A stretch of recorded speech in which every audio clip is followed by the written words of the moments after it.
Bonjour à tous. Dans cette vidéo, nous allons examiner ensemble la méthodologie de la dissertation juridique. Vous aurez l'opportunité d'examiner ici un sujet et son corrigé. Pour commencer, intéressons-nous d'abord au sujet de l'exercice. Tout d'abord, il faut savoir qu'il y a deux grands types d'énoncés. Le premier consiste à poser le sujet sous la forme d'une phrase ou d'une suite de mots ne comportant pas de questions. On parle alors de sujet ouvert. Ici, vous devez absolument faire ressortir une problématique. Dans ce type de sujet, vous avez l'opportunité de traiter un angle plutôt qu'un autre de la question. Tout est dans l'appropriation que vous en faites et bien sûr sa justification. Le deuxième consiste à poser le sujet sous la forme d'une question. On pense en général que les sujets sont plus simples à traiter de cette manière, la problématique étant déjà plus ou moins apparente dès le début. Vous verrez que même dans ce cas, il faut faire un effort de reformulation et dégager une problématique personnelle, même si, j'en conviens, on pourra se contenter de prendre le moins de risques possible et de traiter le sujet à peu près tel quel. Vous voyez dans cet exemple deux sujets, et voici la problématique que je choisis ici de traiter. Quelles sont les limites du droit de propriété? Il n'est pas certain qu'à la simple lecture de l'énoncé vous puissiez créer une problématique. Je vous conseille de passer un temps de réflexion à poser sur le papier tout ce que vous savez du sujet. Une fois que vous avez fait ça, essayez de rassembler en 4 grands blocs vos idées et voyez comment ces blocs peuvent s'agencer. Vous êtes en train de faire votre plan. Ce n'est qu'une fois que vous aurez conçu ça que vous pourrez élaborer votre problématique. Vous travaillez de cette manière à rebours. Vous dégagez donc la question à laquelle répond votre plan. C'est à vous de voir dans quel sens vous préférez travailler, on peut faire tout à fait l'un ou l'autre. Bien, passons maintenant à votre développement. De façon obligatoire, il doit être mené en 2 parties comportant chacune 2 sous-parties. Il prendra toujours la forme grand 1, grand A, grand B, grand 2, grand A, grand B. Si vous deviez élaborer une dissertation plus longue, vous adopterez la même structure pour créer d'autres sous-parties, toujours en dédoublant petit 1, petit 2, et à l'intérieur petit a, petit b, etc. Les titres de chaque partie seront parfaitement apparents et soignés, ils devront être qualifiés. Votre correcteur à la lecture de votre titre doit comprendre dans quel sens votre argumentaire doit tourner. Par exemple, le Parlement sous la Ve République, c'est pas un bon titre. Par contre, le Parlement, une chambre d'enregistrement, point d'interrogation, là, on comprend de quoi vous allez parler, mais aussi où vous voulez emmener le lecteur. C'est ça, mettre de l'enjeu dans un titre. Chaque bloc de 2 sous-parties devra être annoncé par un chapeau. Donc, sous le grand 1, une annonce de plan, sous le grand 2, une autre annonce de plan, etc. Ça peut être aussi l'occasion de rajouter d'autres informations que vous n'arriviez pas à caser dans votre grand A ou grand B. Là où vous auriez voulu faire une 3e partie sans en avoir le droit, utilisez le chapeau pour expliquer ce 3e concept et expliquer évidemment pourquoi vous n'allez pas en parler plus bas.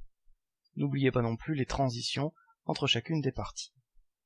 En droit, jamais de conclusion, une ouverture est possible à la fin de votre dernière partie, mais on ne résume jamais sa pensée en conclusion dans cette méthodologie. Voici un exemple de plan pour le sujet « Quelles sont les limites du droit de propriété ?» Vous verrez que les titres sont longs, qualifiés, contiennent un sens particulier. On peut donc déjà savoir de quoi chacune de mes parties vont être faites et dans quel sens mon argumentation va tourner. Je vous laisse faire une pause dans la vidéo pour pouvoir vous pencher un peu plus là-dessus. Bien, maintenant passons à la structure de l'introduction. En droit, l'intro est capitale et longue. Oubliez ce que vous avez fait avant, ici on veut un joli pavé qui représente entre 1/4 et 1/3 de la longueur totale de votre disserte. Il va donc falloir avoir du contenu. Vous êtes aidé par une structure très détaillée, dans l'intro il y a 6 parties. Alors, on a d'abord ce qu'on appelle le stimulus, c'est une phrase d'accroche, une phrase liminaire, qui a pour but d'éveiller l'intérêt du lecteur. Ça doit être général, mais pas trop.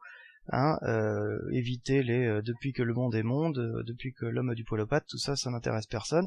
Essayez plutôt une citation, par exemple, une généralité, un article du code, que sais-je encore. Si vous n'arrivez pas à trouver quelque chose d'intéressant, passez directement à la 2e partie. Il vaut mieux ne pas avoir de phrase d'accroche plutôt qu'une phrase d'accroche plutôt faible. La 2e partie, c'est l'énoncé du sujet et la définition des termes du sujet. Ici, c'est une description du sujet et des termes clés à maîtriser pour pouvoir correctement appréhender le sujet. Donc, vous rappelez ici l'énoncé du sujet de base, et puis vous en faites une définition claire. 3e temps, la portée et la délimitation du sujet. Donc on se pose ici la question jusqu'où va le sujet, de quoi est-ce que vous n'allez pas parler, pourquoi vous n'allez pas en parler. c'est dans cette partie que vous expliquerez pourquoi vous n'étudierez pas tel ou tel aspect du sujet. Donc ça peut être relativement détaillé. C'est là que vous faites le corps de votre introduction et que vous allez écrire peut-être le plus de lignes. Ensuite, vous avez l'intérêt du sujet. Donc là, il s'agit plutôt un peu de brosser dans le sens du poil votre correcteur. Qu'est-ce que l'étude du sujet va nous apporter? En quoi est-il pertinent? Problématique, ensuite, sous quel angle va-t-on traiter le sujet? En une phrase ou deux, vous allez faire comprendre au lecteur comment vous vous êtes approprié le sujet. Il s'agit de poser une question répondant au sujet, le développement répondant directement à la problématique, donc indirectement au sujet. Il peut exister plusieurs problématiques pour un même sujet, évidemment. C'est vraiment le cœur de votre introduction, c'est le truc à mettre en exergue au plus haut point. Ça doit flasher dans votre introduction.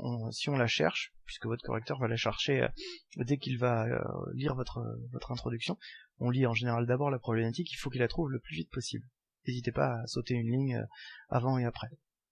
Et enfin, l'annonce du plan, pour terminer l'introduction. On annonce le plan, on annonce juste le grand 1 et le grand 2, donc à apparaître clairement. N'hésitez pas non plus à indiquer grand 1, entre parenthèses, grand 1, fermez la parenthèse, et ouvrez la parenthèse, grand 2, fermez la parenthèse, après chacun de vos titres, après chaque annonce de vos titres. L'intro doit adopter la technique de l'entonnoir, c'est-à-dire que vous allez du plus général au plus spécifique au sujet. Le développement ne doit donc comprendre aucune généralité puisque vous les avez traitées et écartées dans l'introduction. Voici un exemple d'introduction pour le même sujet. J'ai choisi de vous montrer les parties de l'intro et d'y ajouter les titres. C'est uniquement dans un but pédagogique, en devoir ils ne doivent pas apparaître. Malgré tout, vous pouvez séparer chaque partie en sautant des lignes pour que ce soit plus clair. Puis un dernier conseil, comme d'habitude, une copie claire, aucune faute, un langage soutenu, sans oublier l'éternelle relecture. Voilà, bon courage à tous et à bientôt dans une nouvelle vidéo.